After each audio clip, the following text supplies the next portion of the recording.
IPC general council തെരഞ്ഞെടുപ്പിൽ അപാകതയുണ്ടെന്ന് ആരോപിച്ച് general കൗൺസിലിനെതിരെ Thiruvalla municipal കോടതിയിൽ സമർപ്പിച്ച കേസിന്റെ തീർപ്പിൽ പാസ്റ്റർ KC ജോണിന്റെ ജനറൽ സെക്രട്ടറി സ്ഥാനം കോടതി സ്റ്റേ ചെയ്തത് IPC സമൂഹം അമ്പരപ്പോടെയാണ് കണ്ടത്. സഭയുടെ ഭാവിയെ തച്ചുടയ്ക്കുവാൻ വ്യക്തിവൈരാഗ്യങ്ങൾ മറയാക്കി പലരും IPCക്ക് എതിരായി കേസ് കൊടുക്കുന്ന പ്രവണത വർദ്ധിച്ചു വന്നിരിക്കുകയാണ്. ഈ അവസരത്തിൽ തന്റെ വിധി പ്രസ്താവനയ്ക്ക് ശേഷം മുൻ general secretary pastor KC John നടത്തിയ പത്രസമ്മേളനത്തിന്റെ സംക്ഷിപ്ത ദൃശ്യങ്ങളാണ് ഇത്.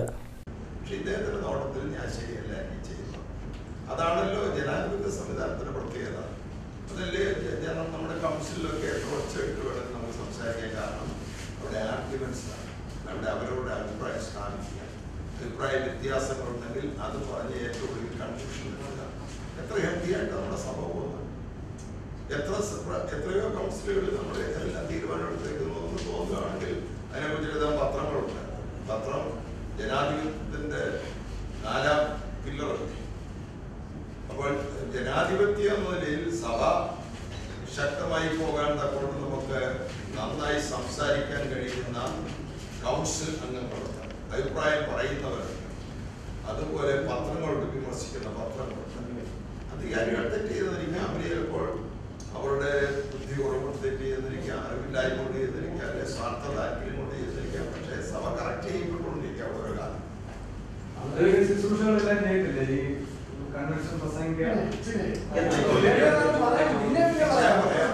ഞാൻ പറയാം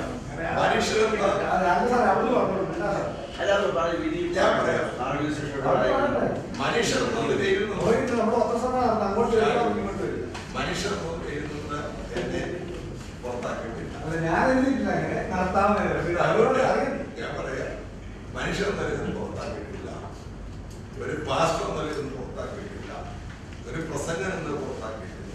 ആകെ ഒറ്റ പുറത്താക്കലെ നടന്നിട്ടുണ്ടെങ്കിൽ ജനറൽ സെക്രട്ടറി എന്ന നിലയിൽ റിസ്ട്രെയിനിങ് ഓർഡർ ഉണ്ടായി. അതിന്റെ കാരണം ഒറ്റ കാരണമേ ഉള്ളൂ, സ്റ്റേറ്റിലെ തെരഞ്ഞെടുപ്പിലൂടെ കൗൺസിലർമായില്ല. അല്ല വേറെ ഒരു കാരണം വാദി പറഞ്ഞിട്ടില്ല. കോടതി തെറ്റുകാരനായിട്ട് കോടതി പറഞ്ഞിട്ടില്ല. കോടതി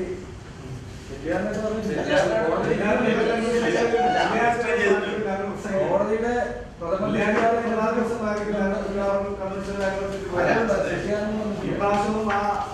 അതെല്ലാം തീരുമാനിക്കേണ്ടത് ഇപ്പോഴത്തെ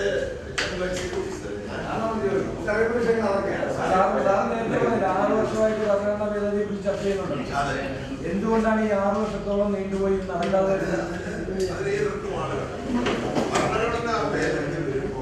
ഓരോരുത്തരും അവരവർക്ക് അതിൽ നിന്നുണ്ടാകുന്ന ബെനിഫിറ്റ് ചർച്ചയിലുണ്ടാകുന്ന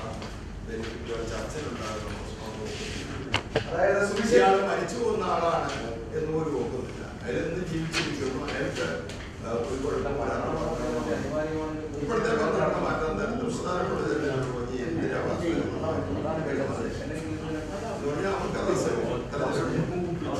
ഒരു കാര്യം ഞാൻ സൂചിപ്പിച്ചോട്ടെ, മനസ്സിലാക്കേണ്ടത് സുവിശേഷത്തിന് വേണ്ടി പാസ്റ്റർ KC ജോൺ പാസ്റ്ററെ പോലെ ആയുസ് മുഴുവൻ ജീവിതം ഉറപ്പിച്ച ഒത്തിരി അഭിഷിക്തന്മാർ IPC. പക്ഷെ അവർക്കൊക്കെ ഈ നിലവിലെ സ്ഥാനത്ത് വരേണ്ടത് അനർഹരായ ഒരുപാട് ആളുകൾ ഈ സ്ഥാനത്ത് വന്നിട്ടുണ്ട്. അതുകൊണ്ടാണ് ഈ കുഴപ്പങ്ങളെല്ലാം കാരണമെന്നാണ് ഞാൻ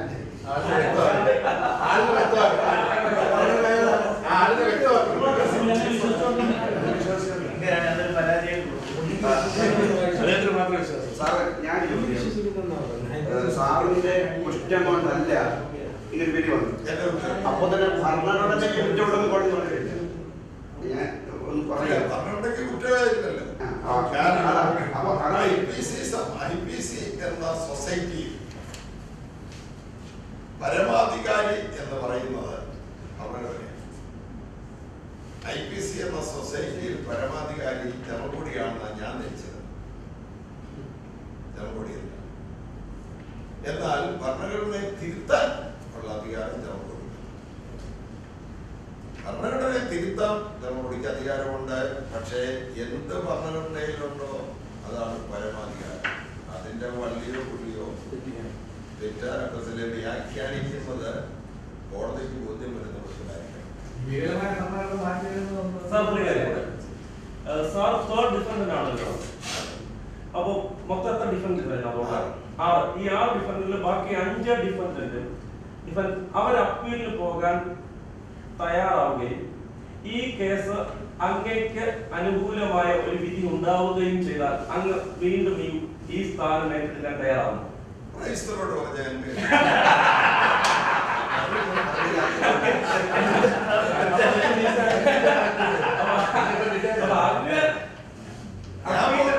വ്യക്തിപരമായി ഞാൻ അപ്പീലിന് പോകില്ല. പക്ഷെ എനിക്ക് അനുകൂലമാകുന്ന വിധി ഉണ്ടാകത്തക്ക തരത്തിൽ മറ്റ് 5 പ്രതികൾ അപ്പീലിന് പോവുകയും അനുകൂലമായ രീതിയിൽ സമ്പാദിക്കുകയും ചെയ്തതിൽ അങ്ങേക്ക് സന്തോഷമാണ്. ചെലവില്ലാതെ കിട്ടുന്ന പൈസ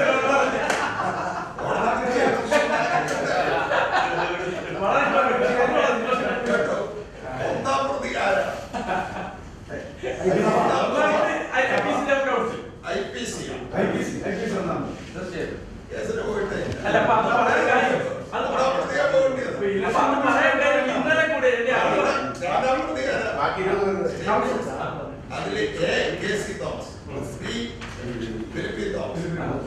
രണ്ടുപേരും വക്കീലിനെ കാണുമ്പോൾ പോയില്ല. അടുത്തത് 2 ഇലക്ഷൻ കമ്മീഷണർമാർ. അതിലെ സ്റ്റേറ്റിന്റെ ആള് സ്റ്റേറ്റ്മെന്റ് മറ്റേ ആള് എഴുതി. അപ്പൊ 1 APC, 2 general president, 3 general secretary, 4 state election commission, 5 general election commission, 6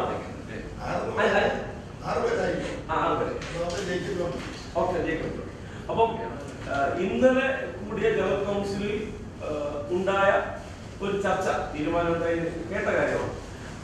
1ാം ഡിഫൻഡന്റായ general council ഈ കേസിന് KC ജോണിനോടൊപ്പം നിൽക്കുകയും ഈ കേസിന് അപ്പീലിൽ പോകുന്നതിന് വേണ്ടി സഹായങ്ങൾ ചെയ്യാൻ തീരുമാനിക്കുകയും ചെയ്തതായിട്ട് അറിയുന്നു. അങ്ങനെ ജനറൽ കൗൺസിൽ അങ്ങയോട് ആവശ്യപ്പെടുകയാണ്, ഇക്കാര്യത്തിൽ ജനറൽ കൗൺസിൽ എല്ലാ പിന്തുണയും ഉണ്ടാവും, അങ്ങ് ഇക്കാര്യത്തിൽ അപ്പീൽ കൊടുക്കണം എന്നാവശ്യപ്പെട്ടാൽ അതിന് തയ്യാറാവും. ഞാൻ കൈ കുറിക്കൊണ്ട് അവരോട് പറയും, IPC റിസീവർ ഭരണത്തിൽ കൊണ്ടുപോകണമെന്ന് പറഞ്ഞ് കൊടുത്തിരിക്കുന്ന സ്കീം പെറ്റീഷനാണ്.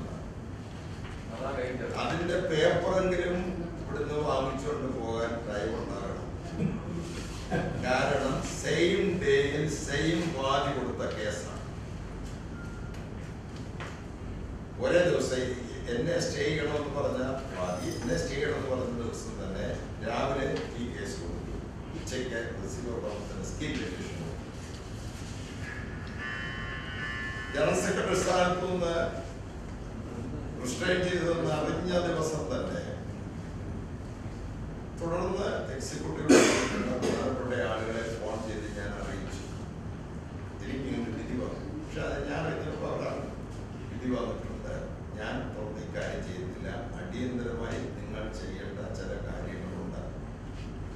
1 സ്കീം പെറ്റീഷൻ അവരുടെ കാര്യമാണ്. സെയിം കോടതിയിലാണ്, സെയിം ജഡ്ജിയാണ്. അതുകൊണ്ട് അത് ഏറ്റെടുത്ത് IPC തന്നെ ഒരു അഡ്വക്കേറ്റിനെ കണ്ടുപിടിച്ചോളാം. കാരണം ഞാൻ കണ്ടുപിടിച്ച അഡ്വക്കേറ്റ് വായിച്ചു നോക്കുകയല്ല ചെയ്ത KC കണ്ടുപിടിച്ച്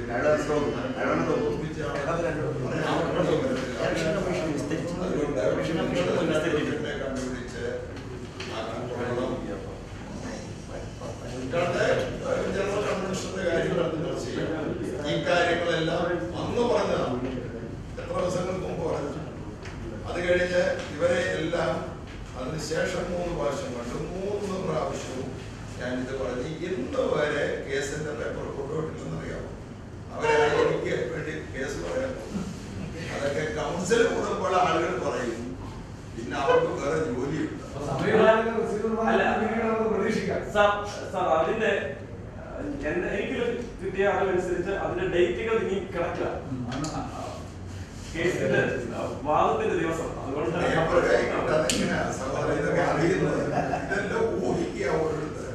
അത് ഒരു പ്രതിയല്ലേ ഉള്ളൂ. ജനറൽ പ്രസിഡന്റ് അല്ലേ ഉള്ളൂ. IPC ജനറൽ പ്രസിഡന്റ് മാത്രമേ എന്തുകൊണ്ട് പ്രതിയാക്കി? കേസ് മുമ്പോട്ട് പോയാൽ അദ്ദേഹം വിടില്ല നോർത്ത് ഇന്ത്യ. വാദിക്ക് അനുകൂലമായിട്ട് വിധി വരും.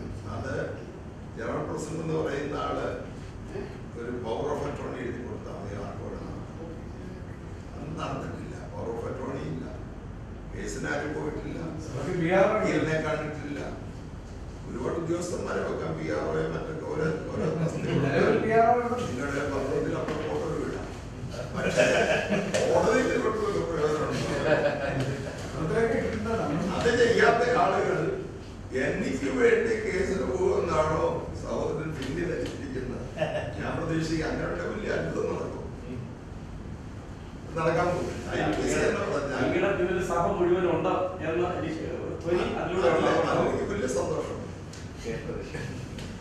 അങ്ങനെയൊക്കെ പറയുന്ന നല്ല വാക്കുകളോട് വളരെ സന്തോഷിക്കുന്നു. IPC പോലൊരു പ്രസ്ഥാനത്തിൽ റിസീവർ ഭരണം വന്നാൽ കേരളത്തിലെ പെന്തക്കോസ്ത് സമൂഹത്തിന് മുഴുവൻ അത് വലിയ പ്രശ്നമായി മാറും. അതിന്റെ ഗൗരവം മനസ്സിലാക്കി IPC നേതൃത്വം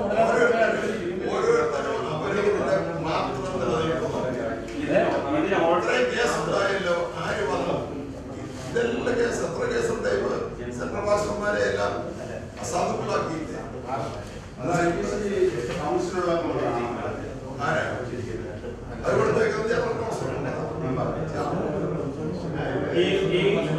ആദ്യത്തെ കേസ്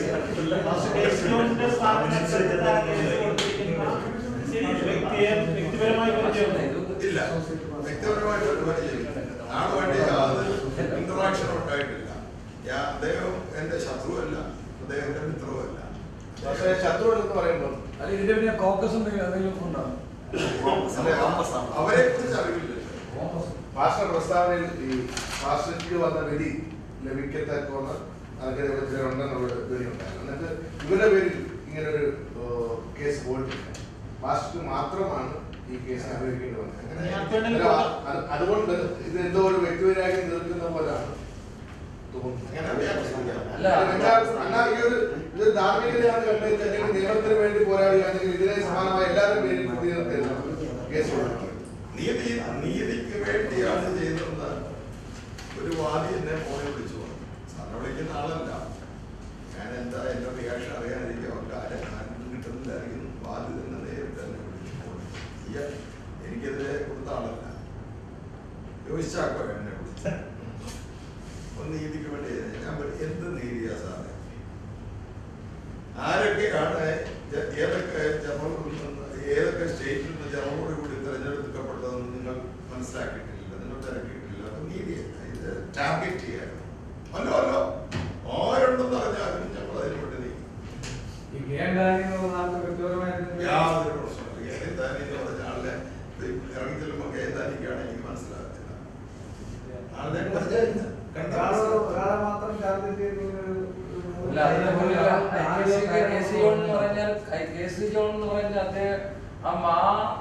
തല തൊട്ടാൽ IPC മുതൽ ബാധിക്കും അറിയാം. അതുകൊണ്ടാണ് തൊട്ടിരിക്കുന്നത്.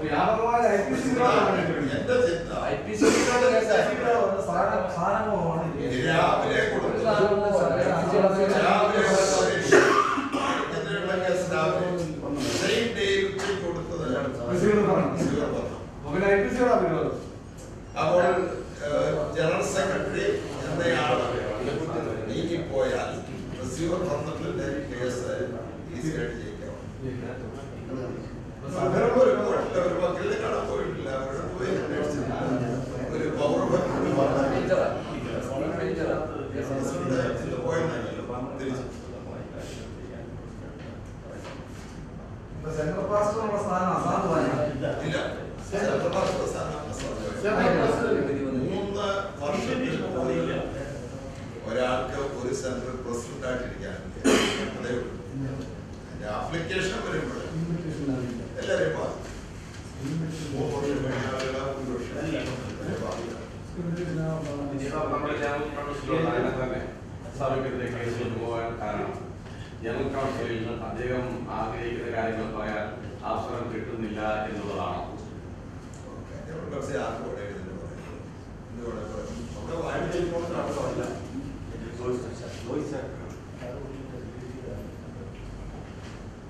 എന്തായിരിക്കും ചെയ്യുന്നത് പറയാൻ പറ്റുമോ? അത് സ്റ്റേറ്റിനെതിരായിട്ടല്ല, സ്റ്റേറ്റിലെ സെൻട്രൽ പാസ്റ്റർമാർക്കെതിരെ, അതും അദ്ദേഹത്തിന്റെ സ്വന്തം സെൻട്രൽ പാസ്റ്റർക്കെതിരെ പോയത് അവിടുത്തെ പ്രശ്നമാണ്. ഇതുവരെ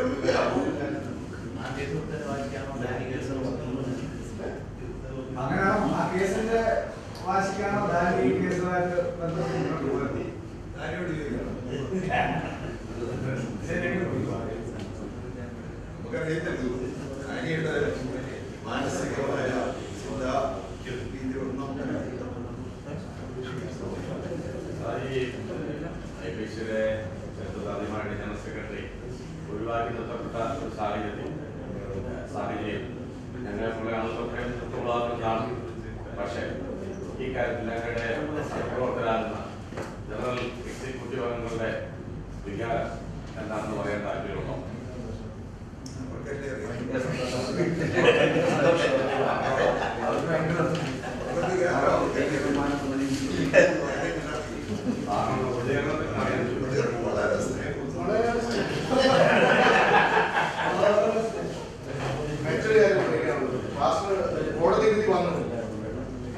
കോടതിയിൽ നിന്നും ഞാൻ പാസ്റ്റർ നേരിട്ട് വിളിക്കാൻ അന്നേരം പാസ്റ്റർ അന്നേരം അറിഞ്ഞില്ല എന്നാണ് എന്നോട് പറഞ്ഞത്. തൊട്ടടുത്ത നിമിഷം വന്ന അടുത്ത വാർത്ത പാസ്റ്റർ സാം ജോർജ് പത്ര ഒരു ആക്ടിംഗ് സെക്രട്ടറിയായി നിയമിച്ചു. ആ വാർത്ത ഞാൻ പ്രസിഡന്റ് സൈലം വിളിച്ചുകൊണ്ട് ഞാനൊരു കത്ത് കൊടുത്തിട്ടില്ല. അതിനെ കുറിച്ച് സാർ എന്താ പറയുക? പത്രക്കാരൻ ആളോട് ചോദിക്കേണ്ടതാണ്, എന്നോട് ചോദിച്ചേക്കണം. ഞാൻ തിരിച്ചൊരു വാർത്ത ഇട്ടിരുന്ന ആക്ടിംഗ് സെക്രട്ടറി ആയിട്ട് അദ്ദേഹത്തെ ആ സമയത്ത് നിയമിച്ചിട്ടുള്ള വാർത്ത ഞാൻ പറഞ്ഞത് ഇന്നത്തെ അങ്ങനെ ഒരു വാർത്ത പെട്ടെന്ന് എന്നോട് അദ്ദേഹം പറഞ്ഞിരിക്കുന്നത് ആരോ കെട്ടിച്ചമച്ചുണ്ടാക്കിയതാണ്, അദ്ദേഹത്തിന്റെ അറിവില്ല. അദ്ദേഹം ആവശ്യപ്പെടുകയോ അറിയിക്കുകയോ അദ്ദേഹമില്ല. അങ്ങനെ അദ്ദേഹം പറഞ്ഞിട്ടാണ് അത് ചെയ്തത്. നിയമിക്കുക ജനറൽ പ്രസിഡന്റ് ആ വാർത്ത നിഷേധിച്ചു. മാധ്യമങ്ങളിട്ടതായിരിക്കും. അല്ല, നിയമിച്ചു എന്നത് നിയമനം ആരെങ്കിലും വ്യക്തിയാണ് നടത്തേണ്ടത്. ജനറൽ പ്രസിഡന്റ് ആണ് അങ്ങനെ ചെയ്തത്. ജനറൽ പ്രസിഡന്റ് ചെയ്തില്ലെന്ന് പറയുമ്പോൾ ആ വാർത്ത അടിസ്ഥാനരഹിതമാണ്. ആ വാർത്ത അടിസ്ഥാനരഹിതം. അപ്പൊ അതിനകത്ത് പുറത്താക്കപ്പെട്ട ആള് യാതൊരു ബന്ധമില്ല.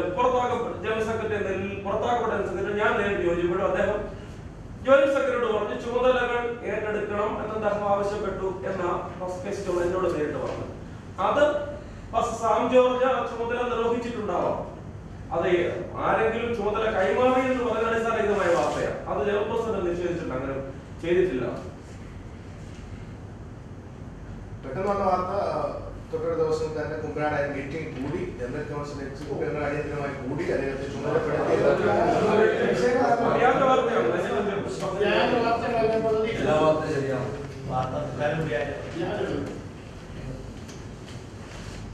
ആദ്യം വാർത്ത കൊടുക്കാൻ വേണ്ടി വാർത്ത ഉണ്ടാക്കും. പണ്ട് വാർത്തകൾ ഇത്തരത്തിലൊരു പ്രസ്താവന കെ സി ജോണിന്റെ ഒരു ഉയർന്ന നേതാവിൽ നിന്ന് ആവശ്യം ഉണ്ടായിരുന്നില്ല എന്നാണ് ഒരു വിഭാഗം ആളുകളുടെ വികാരം. അന്ന് എന്തുദ്ദേശിച്ച എന്ത് പ്രതീക്ഷിച്ച അത്തരമൊരു ഈ വ്യാജ വാർത്തകൾ പ്രചരിക്കുന്നു എന്നുള്ളത് കൊണ്ടാണോ ആളുകളെ പറഞ്ഞുണ്ടാക്കിയത് നിങ്ങളാരും അറിയില്ല. പക്ഷേ അങ്ങനെ അതിനു മുമ്പ് ചെയ്യേണ്ടത് ഇതായിരുന്നു. പത്രസമ്മേളനം വിളിച്ചിട്ട് എനിക്ക് വിധി കിട്ടണം. വിധി എന്റെ വരാതെ എത്രയോ വിളിച്ചു വിജയുടെ മറുപ്പില്ലാതെ ചെയ്യാൻ പോയി. ഇവിടുത്തെ കോടതി വിധി തന്ന 8ാമത്തെ ദിവസമാണ്. എന്താ കാരണം? അവിടുത്തെ പ്രിന്റർ കേടാം. എന്നാൽ വെളിയിൽ കൊണ്ട് കൊടുത്തില്ല. പിന്നെ അവിടെ വേറെ ഏതെങ്കിലും കോടതി പോകും. അതാരും അവർ തന്നെ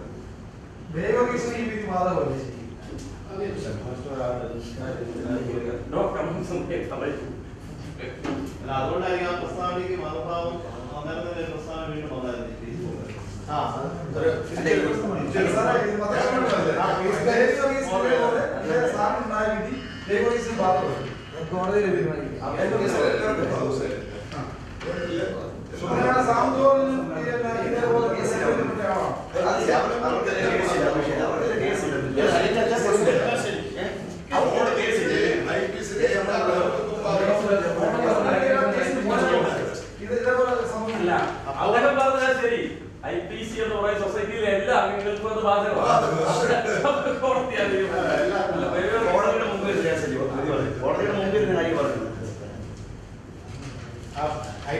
പീസ് ആൻഡ് ജസ്റ്റിസ് ഫോറം പേരിൽ മറുപടിയായിട്ട് പാസ്റ്റിന്റെ പ്രസ്താവനയ്ക്കെതിരെ ഈ IPC പീസ് ആൻഡ് ജസ്റ്റിസ് പേരില്ലല്ലോ ചൊവ്വാഴ്ച ദിവസങ്ങളിലായിരുന്നു അവിടെ വരുന്നത്. ഇടയ്ക്ക് കുട്ടികളെ പഠിപ്പിക്കുന്നതിന് ആവശ്യമില്ലല്ലോ. IPC-യിലെ കുട്ടികളെ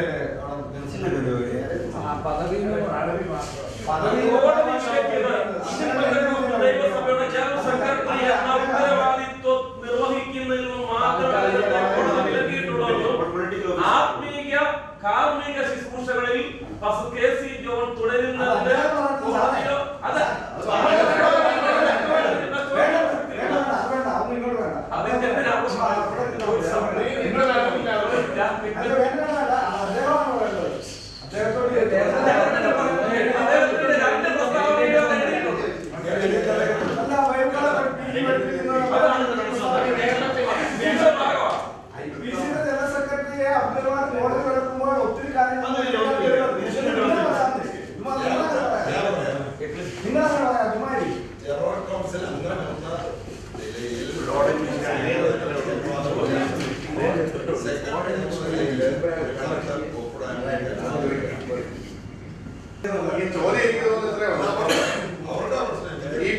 ചോദ്യം എനിക്ക് തോന്നിയതായി ഈ വിധി വരുന്നതിന് മുമ്പാണ് IPC ജനറൽ കമ്മീഷന്റെ പ്രോഗ്രാം തയ്യാറായി.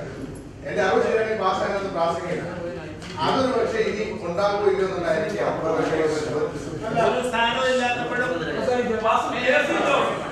കഴിഞ്ഞ 30-ലധികം വർഷമായി കുമ്പനാട് കൺവെൻഷന്റെ പ്രധാന പ്രസംഗങ്ങളിൽ ഒരാളാണ്. അന്ന് അദ്ദേഹത്തിന് സ്ഥാനമില്ലാതിരുന്ന കാലഘട്ടത്തിലും സ്റ്റേറ്റ് ജനറൽ എക്സിക്യൂട്ടീവ് ആയിരുന്ന കാലഘട്ടത്തിലും അദ്ദേഹം പ്രസംഗിച്ചിട്ടുണ്ട്.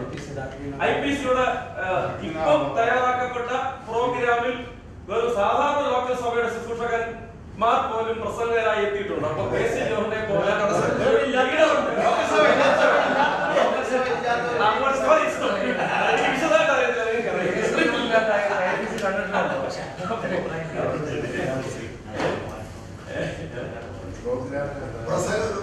പക്ഷെ ഒരു സംശയം, അദ്ദേഹം അങ്ങ് എക്സിക്യൂട്ടീവ് എന്ന നിലയിൽ ഒരു പ്രധാന സബ് കമ്മിറ്റിയുടെ കൺവീനറായിരുന്നു. ആ സ്ഥാനം നിർവഹിക്കുന്നതിൽ ജനറൽ കൗൺസിലിന്റെ അഭിപ്രായം പറഞ്ഞിട്ടുണ്ട്, അത് തുടരുമോ? പ്രധാനപ്പെട്ട ഒരു സബ് കമ്മിറ്റിയുടെ കൺവീനറായിരുന്നു. ഏതെങ്കിലും കാര്യത്തിൽ സെക്രട്ടറി എന്ന നിലയിൽ ഞാൻ ആയിട്ടുള്ളത് തുടരുകയാണെങ്കിൽ രണ്ടുപേരെ കോടതി പിടിക്കും. ഒന്ന് IPC പ്രസിഡന്റിനെ പിടിക്കും, കോടതി ഇലക്ഷൻ ജയിലിൽ കൊണ്ടിടും. അപ്പൊ ഞാൻ അതിന് താല്പര്യപ്പെടുന്നില്ല. ആ കമ്മിറ്റിക്കാർക്ക് വഴിക്ക് കൊടുത്തത് പെരുമ്പാവൂർ നടത്തിയ ശുശ്രൂഷ സമ്മേളനത്തിൽ പാസ്റ്റർ പേര് അധ്യക്ഷൻ ജനറൽ സെക്രട്ടറി അറിയാതെ പറഞ്ഞു. വലിയ തെറ്റെന്ന് നിലയിൽ ചില മാധ്യമങ്ങൾ അറിയാതെ ഈ കേസിന്റെ വിധി ഇങ്ങനെ കേസ് ഉണ്ടായിരുന്നോ വിധി ഉണ്ടായിരുന്നോ ആരറിഞ്ഞു? അവരെ പറഞ്ഞിട്ടുണ്ട് പാസ്റ്റേഴ്സ് പ്രാർത്ഥിച്ചപ്പോഴാണ് അവരുടെ പാസ്റ്റർ KC സാമുവലായിരുന്നു അധ്യക്ഷൻ. അദ്ദേഹം അറിഞ്ഞിട്ടേ ഇല്ല. അദ്ദേഹം പറഞ്ഞെല്ലാം കഴിഞ്ഞ് പ്രാർത്ഥിക്കാൻ എഴുന്നേറ്റ് ജോയിന്റ് സെക്രട്ടറി അദ്ദേഹം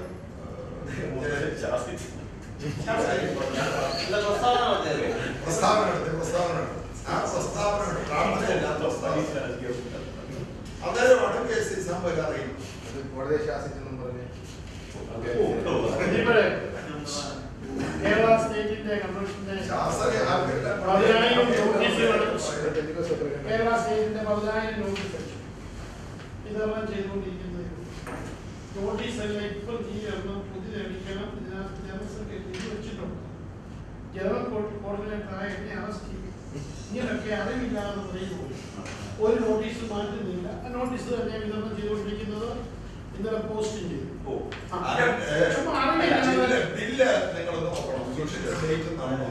ബില്ലിന്റെ ഡേറ്റ് ഇപ്പൊ ഞങ്ങളുടെ IPC-യുടെ കുമ്പനാട് ഗവൺമെന്റ് കഴിഞ്ഞാൽ സ്റ്റേറ്റ് ഗവൺമെന്റ് ഏറ്റവും വലിയ കൊട്ടാരക്ക മേഖല ജനറൽ സെക്രട്ടറി എന്ന പേരിലാണ് ഡെസിഗ്നേഷൻ വെച്ചിരിക്കുന്നത്. പക്ഷേ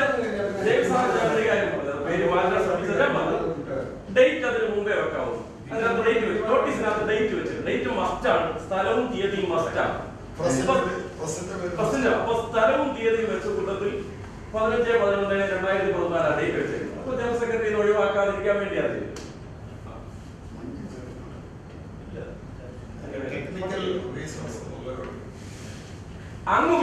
പാടില്ല, ഔദ്യോഗിക തലങ്ങൾ ഉപയോഗിക്കാൻ പാടില്ല. മറ്റാരെങ്കിലും ഉപയോഗിച്ചാൽ ഒരു കോട്ട വിഷയം.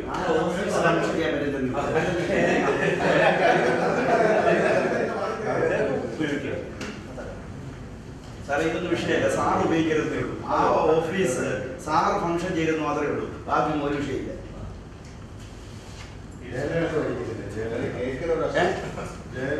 അപ്പൊ ഇപ്പൊ മനസ്സിലാക്കുന്ന ഇപ്പൊ ഏറ്റവും ഇന്നലെ ഉണ്ടായ കോടതി അടിസ്ഥാനത്തിൽ KC ജോൺ എന്ന് പറയുന്ന വ്യക്തി നെടുമ്പറ ലോകസഭയുടെ പ്രാദേശിക സൂക്ഷകൻ മാത്രമായിരുന്നു. തിരുവല്ല സെന്റർ പ്രസിഡന്റ് അല്ലേ? എല്ലായിടത്തും മാറാൻ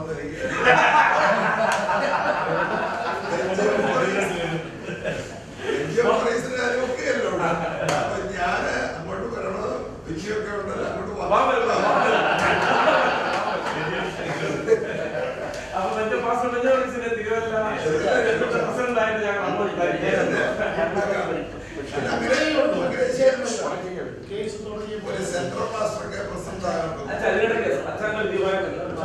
അങ്ങയുടെ വിധിയുമായി ബന്ധപ്പെട്ടാൽ ആ വിധി പഠിച്ചോ സെന്റർ ശുശ്രൂഷകർ എന്ന നിലയിൽ ആത്മീയ ശുശ്രൂഷകൾ നിർവഹിക്കുന്നതിന് കഴിയുമെന്നും സെൻട്രൽ പ്രസിഡന്റ് എന്ന നിലയിലുള്ള ഉത്തരവാദിത്തങ്ങൾ നിർവഹിക്കുന്നതിൽ മാത്രമേ വിലക്കൊള്ളൂ എന്നും നമുക്കതിനെ ആ വിധിയെ വ്യാഖ്യാനിച്ചാൽ കുഴപ്പമില്ലല്ലേ?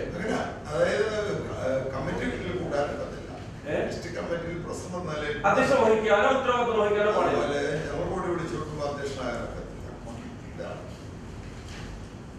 ഇതാണ് restrained from continuing, claiming or discharging any function as the president of the fourth defendant in violation of Constitution of IPC. Defendants 6 to 8 are restrained from continuing, claiming, exercising any power or discharging any function as associated central pastors of any of the district senators of IPC. Defendants 1 to 4 are restrained from creating any such extra constitutional or unconstitutional office or from making appointments of any extra constitutional or unconstitutional office. ഇതാണ് ഇന്നലത്തെ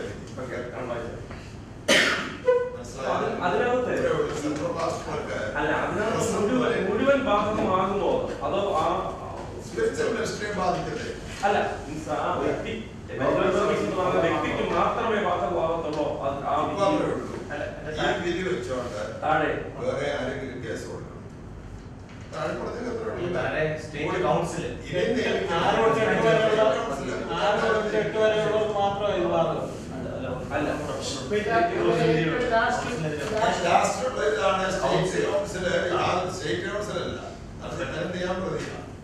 president, secretary, state president, state secretary എന്നിവരെയാണ് restrain ചെയ്തിരിക്കുന്നത്. ഈ associate പാസ്റ്റർമാരെയോ area കൺവീനർമാരെയോ നിയമിക്കാൻ പാടില്ല. അല്ല, president നിയമിക്കാൻ പാടില്ല.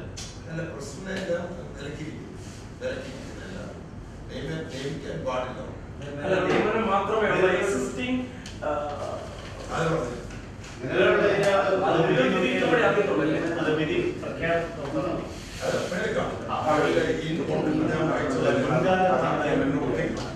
അങ്ങനെയാകുമ്പോൾ നിലവിലുള്ള തുടരാൻ പാടില്ലെന്നുണ്ടാവും, സ്വാഭാവികമായിട്ടുണ്ടാവും. അവരുടെ പ്രേരണാത്തതുണ്ട്. വേറെ ഇല്ല, അവരുടെ പ്രേരണാത്തുണ്ട്. അവരുടെ പ്രേരണാത്തതുണ്ട്. നമുക്ക് വിധിയെ ബാധകമല്ല. വിധിക്കകത്ത് 1, 2, 3 3 വിധിയുള്ളൂ.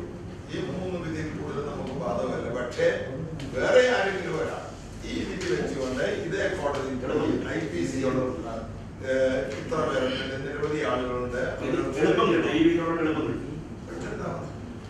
ഈസി ആയിട്ട് ഒറ്റ ദിവസം തന്നെ സിംഗിൾ സിറ്റിംഗ്. സാറേ, ഈ പുതിയ തസ്തികൾ ഉണ്ടാക്കപ്പെടും, നിയമനം നടത്തുമ്പോഴും ഈ ഭരണഘടന അമര്യാദല്ല.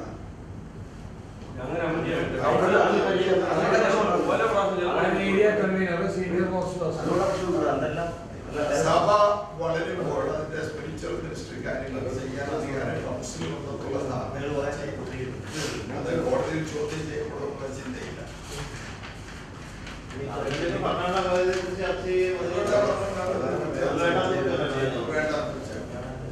അവസാനമായിട്ട് ഇതിന് ഓൾട്ടർനേറ്റീവ് ഭരണഘടന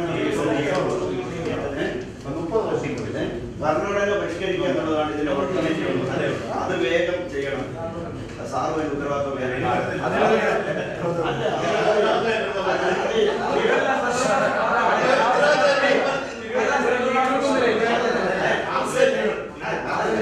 ആശ്രയിക്കണം. അതല്ല വിഷയം.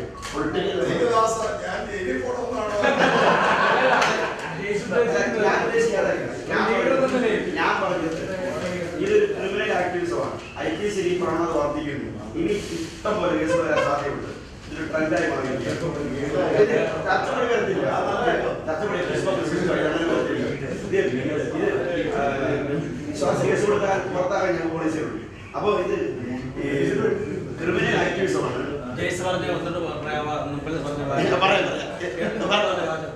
ചർച്ച കൂടെ ബാക്കി കേസിൽ പോയാലും അതല്ല ചർച്ച കൂടെ എന്ന് പറഞ്ഞു കഴിഞ്ഞാൽ തുടങ്ങിയ വാചകം സിസ്റ്റം ഞങ്ങളുടെ പെരുപടിക്കൽ ഈ സിസ്റ്റം ചർച്ച അല്ലല്ല.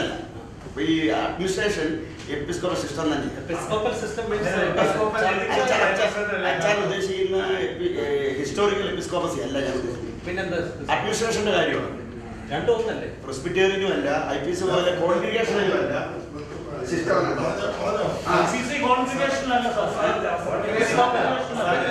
അവസാനമായി അല്ല ഞാൻ പറഞ്ഞു വന്നത് ഇതൊരു ക്രിമിനൽ ആക്ടിവിസമാണ്, തുടരുകയാണ്. അതുകൊണ്ട് ഓൾട്ടർനേറ്റീവ്